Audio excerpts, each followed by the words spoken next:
سلام علیکم، خوش اومدید به یکی دیگه از ویدیومون. A60 سامسونگ آوردیم طبق قول و قراری که توی A80 ویدیوی قبلیمون داده بودیم.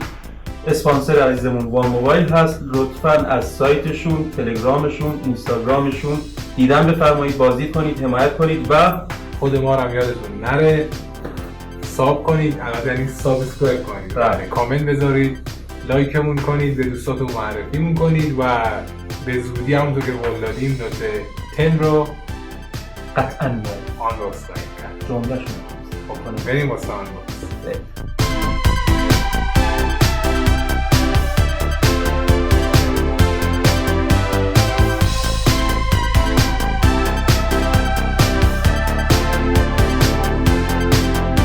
خب طبق روال همیشگیمون میریم سراغ مشخصات فنی و قطعات و سخت افزار و نرم افزار و به هر حال مشخصات رو میگیم. اپریل 2019 معرفی شده و جون همون سال جون 2019 به بازار اومده.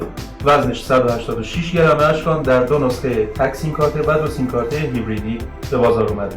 بله 6.3 اینچ فول جی پلاس 128 گیگابایت حافظه داخلی داره. مدل 6 گیگابایت رم. صفحه نمایش 6.3 اینچ و قبل از اینکه باز کنیم من رنگا رو بگم. Daybreak Black یعنی یه مشکی به رنگ گلگومیش سفید دم، یه همچین چیزی. کاکتل اورنج نارنجی به شکل کوکتل. پیچ میست یعنی یه نوع هلویی ولی تار.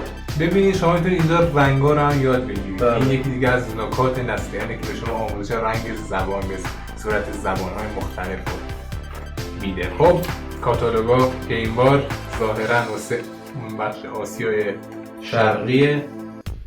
کیس یا کاور همراه، گوشی که چیز با کیفیتیه، عادیه. سوزن نه خوبه دیگه، بیشتر از این انتظار. الان این هلویه. بله این هلویه. این هلویه خیلی قشنگه، خیلی حالت باحالی داره. خب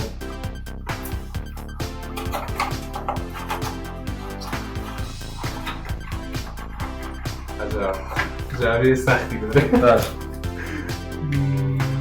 هندز فری خوبه تایپ سی.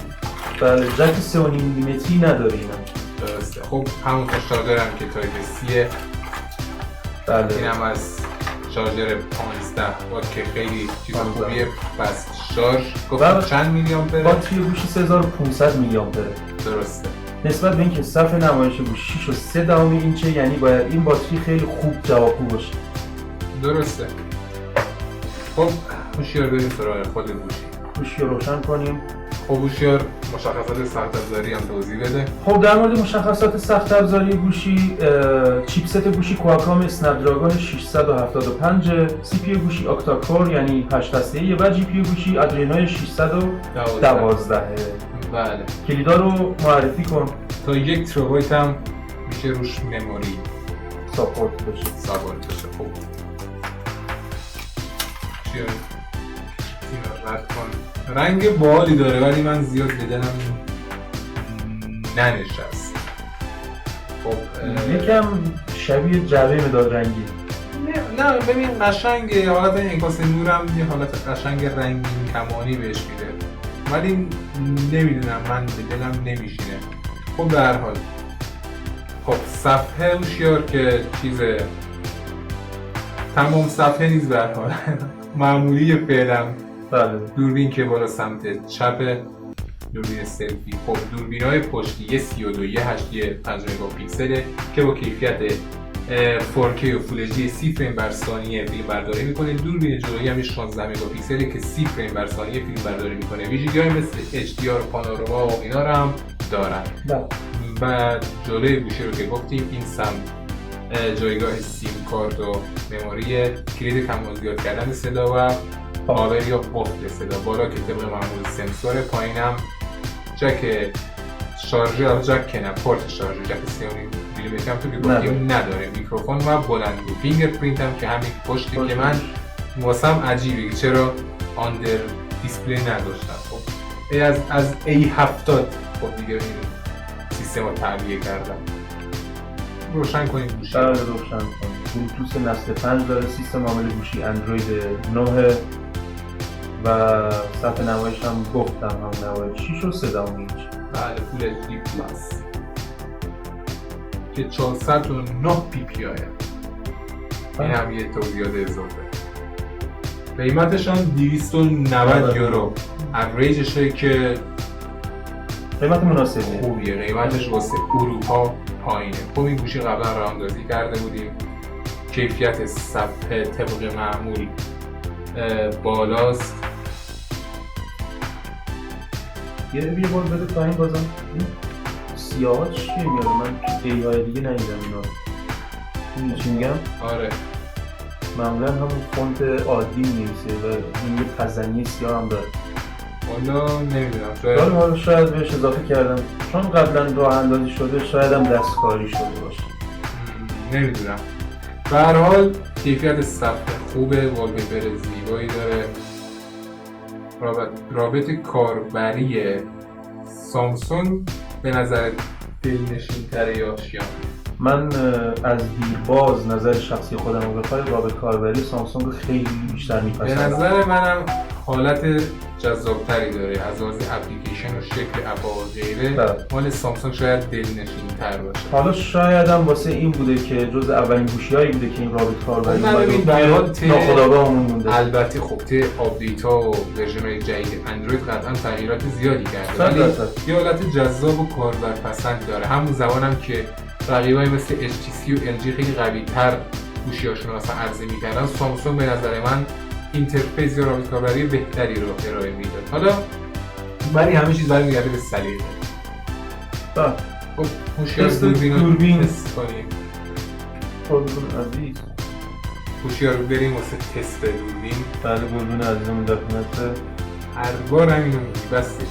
خب غیر تکراری بگم نور صفحه نمایش رو زیاد کردیم. بله. چند سالته؟ چی بگم دیگه؟ بازم من معذرت میخوام که چجوری این ویدیو رو تنهایی تو اجرا کردی؟ مسافرت خوش بود. بله. خب زوم کن.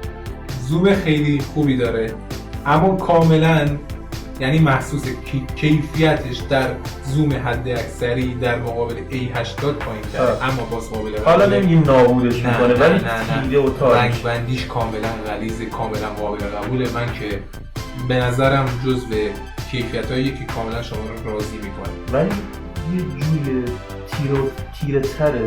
خود صفحه نمایش میگم، عکسو نمیگم. قطعا صفحه نمایش A80 باید بهتر از نسبت به A80 دیگه داری میگی، درسته؟ نسبت به کل A ها نه دیگه، مثلا با AC الان بهتره. خدا وکیل.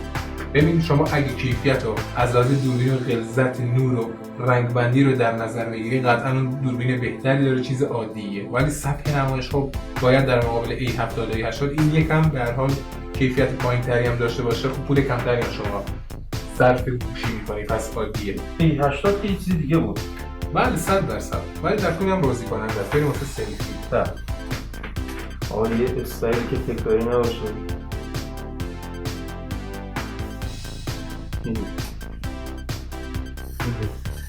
خب چشم کجا رفت؟ وقتی زوم میکنی کیفیت این واقعا دوربین تو حالت زوم اصلا اون مورد پسند نیست. حالت راضی کننده ای رو که شما در A80 به دست میاره هیچ وقت اینجا نمی. البته شما نمیخوایم که مثلا مقایسه داشته باشیم بین A60 و A80. در حال می‌بینیم که گوشی بهتری تقریبا 2 برابر یا حتی بیشتر از 2 برابر قیمت داره.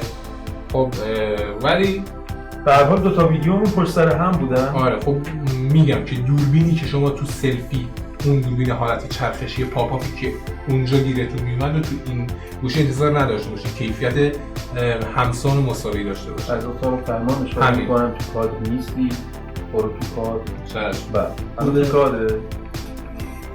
بله. اوکی داده. خب بریم سراغ تست صفحه نمایش و تست صدا. زیاد وقتتون باشه.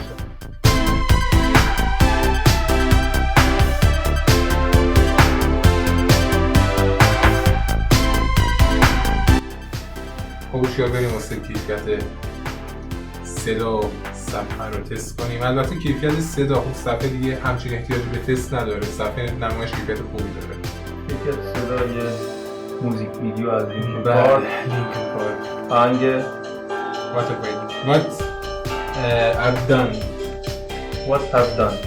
نه I've done نه. پس چی؟ But What I've done. آره. چه کاری انجام دادم؟ یا چیکار کردم من؟ بله چیکار کردم؟ یعنی اوه من چیکار کردم؟ خاک بر سر. بله در مورد بشریت صحبت میکنه. زیاد نرم نیست صداش، نه؟ قابل قبوله.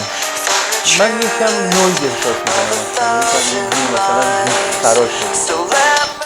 گوش خراش که نیست ولی خب کیفیت خارق العاده ای نداره، اما قابل قبوله. به نظرم قابل قبوله. عوضش موزیک ویدیوی خوبیه. موزیک ویدیوش عالیه. بله دوستان خب همین. مشخصات هوشیار رو وقتی گفتیم. که میری رو سلفی، بله دوربین سلفی چون مثلا ناچ نداره، مثل S10 یا نوت 10 همون حالت مثلا صفحه دورشه، یه قسمت گردی داره. خب همین دارم میگم خودشون یه نوری دور دوربین میچرخه، حالت باحالی داره. مثلا این یه تفاوتی که از A50 و مثلا A70 کپی برداری نشده و مثلا A80 دوربین سلفی چه کم منحصر به فرده، البته نه به اندازه A80 ولی خب چیز خوبیه. می‌بینیم که حالت مثل پرچم‌دار S10 و نوت 10 همین. بله بکنم A1000 رو بخوام درست کنم صبح بره برات نون بگیره، بیدارت کنه، از خواب لالایی برات بخونه. باش هوشیار نمیدونم واقعا، شاید بگم همچین فرق خیلی زیادی با A50 نداشته باشه، یا مثلا از A70 هم چیز خیلی خاصی کمتر نداشته باشه، ولی چیز خوبی قابل قبول. 290 یورو به نظر من قیمت مناسبیه، کار راه اندازه، یک گوشی میان رده قابل قبوله. حالا تو ایران باز میگم قیمتا بالا یا پایین میره، شرایط فرق میکنه، ولی نسبت به کلیت این سیستم مثلا قیمت گذاری در جهان یا اوریج قیمت جهانی چیز کاملا قابل قبولیه. رنگ بندیش هم همونطوری گفتم من حالا خیلی به دلم نمیاد، ولی خب چیز خوبی شاید مردم دوست داشته باشن، چون حق انتخاب در نهایت با مصرف کننده است. همین. نفس تازه کن تا من بگم که اسپانسر عزیزم اینم خودم موبایل ممرد بودم. خب وان موبایل وبسایتشون، اینستاگرامشون، تلگرامشون حمایت کنید، برید سر بزنید، جوین بشید، چه میدونم فالو کنید. حالا صد البته ما رو هم سابسکرایب کنید، به دوستاتون ما رو معرفی کنید. ببینید همین گوشی‌ها رو به خدا واسه شما میاریم، دوستتون داریم که میاریم و شما ما رو حمایت میکنید. کامنت داشته باشید، کامنت خوب میذاری درخواست میکنیم ما همین گوشی‌ها رو میاریم. خب قطعا اگه ما رو حمایت کنید ما کارمون رو سعی میکنیم حرفه‌ای‌تر و بهتر انجام بدیم. و اما قطعا همونطور که باز هم قول دادیم نوتیفیکیشن هم به زودی میاریم. یه دفعه برو حالا میگم دوستتون داریم.